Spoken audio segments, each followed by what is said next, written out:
Bona nit. Avui parlarem de com els dos grans partits majoritaris espanyols es posen d'acord per enganyar Catalunya i Europa en el projecte del corredor mediterrani. Tot i que el novembre de 2013 el plenari del Parlament Europeu va aprovar que el corredor mediterrani era una infraestructura clau i prioritària pel conjunt del continent, el PP no vol creure.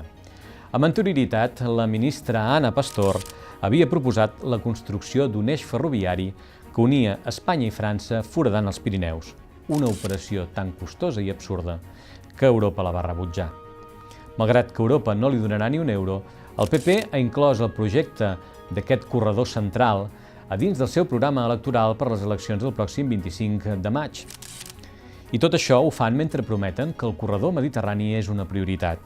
Europa ha dit que és impossible fer les dues coses alhora. El lobby ferroviari Ferrmed, embalador del projecte del corredor mediterrani, ha denunciat que el govern espanyol retarda intencionadament les obres per fer possible el corredor mediterrani. Pel que diu Ferrmed, Espanya no complirà els terminis d'obres promesos amb Europa.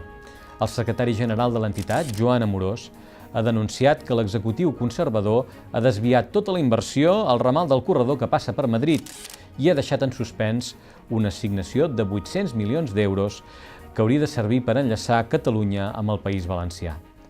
On resten les declaracions del president del govern espanyol que el març de 2012 deia davant del Senat que el corredor mediterrani era una prioritat pel govern espanyol?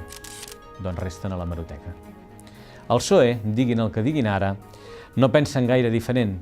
Quan era ministre de Foment, José Blanco no va fer cap gest concret per tirar endavant el corredor, malgrat dir de manera reiterada que per ells era prioritari i que hi estaven compromesos. Els dos partits haurien de tenir en compte el que deia l'escriptor nord-americà Mark Twain: hi ha tres classes de mentides: la mentida, la maleïda mentida i les estadístiques. Bona nit.